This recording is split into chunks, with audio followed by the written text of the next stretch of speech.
Chapter 8. Jonas took Maxim and brought back Crystal. It wasn't a fair exchange. When I woke the next morning, Crystal lay snug in her bed. Good thing she hadn't quit her day job, because Jonas was not a man you could depend on. But I didn't have time to tell her that, and I didn't want to be the messenger of bad news. I drove Charles's car to the front of the bank, and a valet hopped in and drove it away. Walking slowly, I entered the building and let out a content sigh. I was excited about losing myself in my work. I knew little about the insurance side of banking. Marianne guaranteed me that with her help, I would be a fierce businesswoman in no time. All I had to do was follow her lead, not ask too many questions, and go to all of the meetings and keep my mouth shut. In other words, fake it until you make it. I knew that I could do that, for now. Especially the part about not asking many questions and keeping my mouth shut. I didn't know enough to know what questions to ask.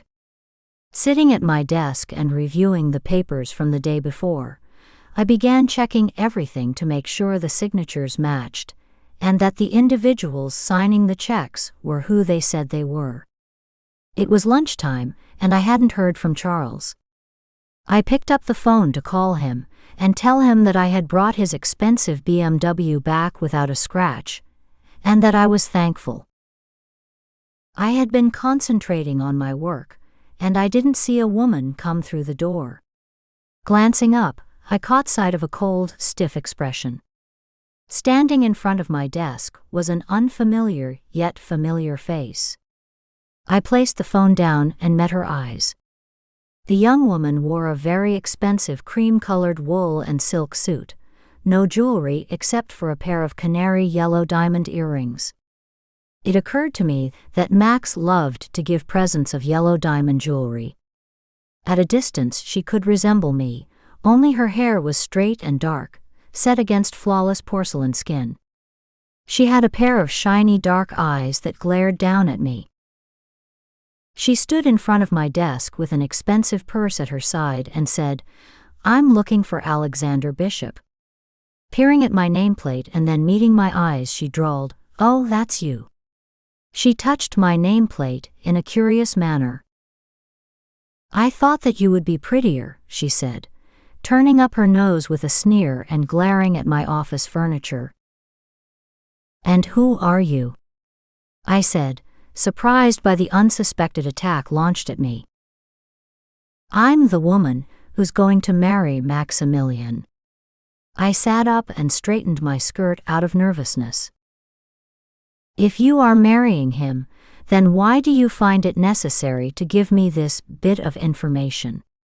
I said, standing to gain control of the situation. "Would you like something to drink, miss? What did you say your name?" She cut me short. "Ms. Beaumont." "Jessica Beaumont," she said with ringing emphasis and a pretense of wealth and good breeding. She sat down in the chair opposite my desk and left me standing. I walked to my fridge and retrieved a bottle of water. I held up the bottle and pointed it at her, but she shook her head no. When I reached my desk to sit, she said, "I didn't come here to drink or exchange pleasantries with you. I wanted to inform you that whatever you had with Maximilian is over." "Don't you think that's up to Max to decide?" I said with control of my voice, showing a cool gaze to temper the heat of her black eyes. "Max is confused, and he's all caught up with his son. He doesn't know what's good for him, but that will change." "And you do, miss." She cut me off. "Beaumont, I'm sure Max has spoken of me," she said with a haughty manner, and her head held high. It was as if she had been rehearsing to affect a classy demeanor she had read about or seen somewhere, but clearly it wasn't a natural state for her. "I never heard him speak your name. I saw you at his fundraiser, but that was after I refused to accept his invitation." I glanced her way, gauging her reaction. And did Max tell you where he went when he left the podium? Her eyes grew wide. Not waiting for her to reply, I said, "He was with me, and we were enjoying each other's bodies." Do I have to draw you a picture? By the slits her eyes made, and the biting of her lip, she had created a better picture in her mind than words could conjure. I refused to let him fuck me until he came clean about the strangled woman, which he never did. A small lie is good for the soul and good for a bitch like you, Ms. Beaumont, I thought. We have a history together, Ms. Bishop. My family raised Max and his brother. Max and I have been lovers since we were teenagers. She measured my gaze and body language. I gave nothing away in my expression, but I felt like shit. She continued after staring me down. I taught him everything he knows. Maybe some of what he used on you. Her head tilted left, and a wicked smile crawled across her face. You can thank me for your orgasms. I taught him how to satisfy me with oral sex, she said with a deliberate voice. My eyes closed and opened, as if I expected her to disappear. I have an investment in him. She raised her voice. Do you think I will stand by while another woman takes what I want, and what I enjoy? Her riveting eyes bored into me. That bit of information had me reeling. Why didn't my Mr. Black tell me that a psychotic woman was fighting me for his affections? I focused my attention and rage on her. Your parents did a very poor job of raising them, I hear. And as for the orgasms, since it was Max who satisfied me with his tongue, fingers, and body, and not you, I'll reserve that credit for him. All my animosity for her, and for what Max hadn't told me, flashed across my face. Why would he marry you when all I have to do is call him, and I can have him any way, and any time I desire? Did he tell you how and when we make love? Or did he tell you how I suck his dick, and make him come whenever I want?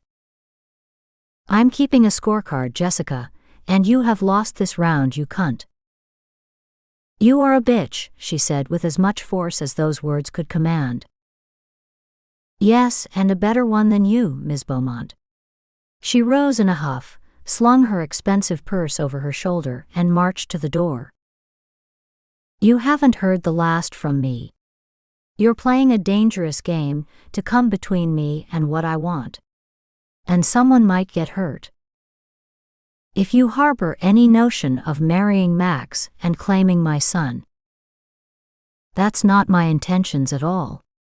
Not at all, Ms. Bishop, she said calmly before flicking her long hair to the side and turning to face me. We are having our own child, and as soon as the baby is born, we will send your son off to a private school. I will be traveling with Max, and I will not have time to raise another woman's child. What a pair of balls. One quick thrust to the balls can send men to their knees, but this she-devil needs a stake through her heart and sunlight to bring her down. If she continues to fuck with me, she will get everything that's coming to her. I flashed her a quick smile with no teeth. I was stunned. It was a blow to me that I couldn't recover from soon. She shot me a fiendish smile with a mouth full of straight white teeth. The glare of her smile and the intent stayed long after she walked through the door. I blinked, and all I saw was a pair of dangerous black eyes and white teeth. I sank into the nearest chair. The room swirled around me as I sat thinking about what I had heard. It took some time for me to get my bearings, and when I did, I called Charles in a nervous huff. Can I see you today? This is a wonderful surprise, Alex. What did I do to deserve this call? You know what you did. You have been kind to me, and I need to express my feelings. Maybe it is time to start dating. I have a meeting this afternoon, but if you come to my office after work, I should be there at about 7 o'clock. I'll have dinner prepared for you, and if I'm late, then you can eat and then sleep in one of the guest bedrooms. People will talk. Oh, Alex, let them. I don't run my life on what employees say or think, other than in business. My private life is mine and mine alone. After a long day, it was refreshing not to travel across town and then have to be bombarded by calls, and maybe a visit from Max. I rang the bell to the penthouse suite. It was his office and home, when he couldn't travel to his estate. A maid answered the door. Stepping into the dining room, I saw that the table was set with beautiful monogrammed linen and crystal glassware.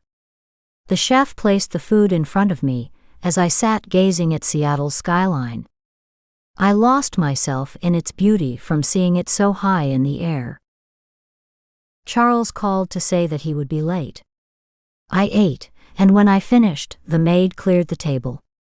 Then I looked around and found a bedroom that suited my taste. The furnishings were sparse and European, with Monet's paintings hanging on the wall. The room I selected had a king bed. Sometime during the night, after catching up on work and reading a romance novel, I fell asleep. I felt a warm hand on my cheek, and I knew it was Charles. I didn't want to talk to him, so I pretended that I was dead to the world. He leaned over and kissed my cheek. It was a caring and warm kiss. The kind a girl longs for from a man she loves. But I didn't love him, and I would have given everything to have that type of relationship with Max. Charles was as busy as Max, but he found time to be around when I needed him. I hated myself for comparing the two men. I was now spending more time with Charles than first had been spending with Max. Max infuriated me so, because he left all my questions open. I still was yet to find out about the girl who by now had been buried. I never heard Max or Jonas say a word about her, but clearly one or both had had a relationship with her. When I woke the next morning, there was a suit and accessories in front of my bed. I called out, and the maid came to tell me that Charles had an appointment and that he would see me tonight. What does that mean, tonight? I said nothing about meeting him. After dressing for work, I tried to hide and take the elevator down to my office. I felt self-conscious, like a child who everyone knew had done something really bad, and everyone was pointing at me and whispering. I looked around, thinking I was safe when I entered the elevator, but then I heard someone say, "Good morning, Ms. Bishop." My hand covering my mouth, I replied with a muffled, "Good morning," never turning to see who had discovered my secret. Who was I fooling? I put my head down and got off on my floor. I didn't know the person, but they knew me. I couldn't help but think about the conversation Charles and Jonas had when he was posing as Max, about having a mole in his company. Happy not to have to drive to work, I sat at my desk and began reading about insurance and banking. It was very early and my smartphone rang. I decided to take Max's calls because of Maxim. Yes, Max. Is Maxim doing okay without me? Are you okay? I hoped that was all this conversation would center on. Maxim is doing just great, but he misses his mother. I miss you too. I wanted to leap through the phone and kiss him and love him the way I knew I could. I'm working now, Max. Has Charles given you something that first couldn't? Does he kiss your... Oh my God. Stop it, Max. Charles and First haven't been intimate. Then why are you sleeping at his apartment? He had gone the long way around to get to what he really wanted, and that was to discuss Charles Street John and me. How did you know that? Am I being followed? I know everything you're doing. I craned my neck, looking around to see whether there were cameras on me or something that I hadn't noticed, and it occurred to me, the voice in the elevator. That voice was Max's spy. "Max, this is not going to work. Can I see you?" "For what?" "I'm so jealous, Alex. I might do something crazy." "Did you know that yesterday I had a visitor?" I didn't want to entertain his conversation and fall into his pity trap. "Why? How would I know who visited you yesterday?" He didn't sound too convincing. "You seem to know everything else," I countered. "Another one of your fiancés, this one was alive. A Jessica Beaumont paid a brief visit to my office." Max went silent. "Are you there, Max?" "What did she say?" "I hope you didn't talk with her." I heard a break in Max's voice, as if they shared a secret. "Yes, I did talk with her. She had plenty to say about your future with her and our son." "There is no future with her. She is delusional. She appears to be very lucid, and she claims to know you quite well. Better than me. After all, she said that she was raised with you, and you two had been lovers since you were teens." "What does that have to do with me now?" "She is another one of your secrets you have concealed from me. I didn't think it was necessary to tell you about someone who doesn't exist in my life anymore." "What did you do the night I left you at your fundraiser?" "I took a flight out to New York. I dropped her home before then, and I haven't seen her since. Please believe me, Alex. I have nothing to do with her. I just want you. Come back to me, sweetheart." My breath ceased, and I felt him caressing my body. I felt the warmth in his words sliding over my breasts, as if it was his tongue. "I can't," I said, taking hold of my senses. "Then you leave me no choice, Alex." Max's voice alarmed me. "What are you going to do, Max?" "I'm going to ask the judge for permanent custody of Maxim," he said, as if he was about to take over a company and lay off the workers. "You can't do that," I screamed. "I can do anything I want, especially since I have evidence that you have been spending nights with St. John." "Max, don't." "Then marry me." I calmed myself, trying to think. Why should I accept his terms? I'd lived my life under my own terms, even if I'd paid a price. It was my decision and my price to pay. "You are not going to bully me any longer. I'm going to do everything in my power to stop you, Max." "That sounds like a threat, Alex." "Absolutely. It was my bluff. I held one card, and it represented his heart. I was going to hold it until it became necessary to play it."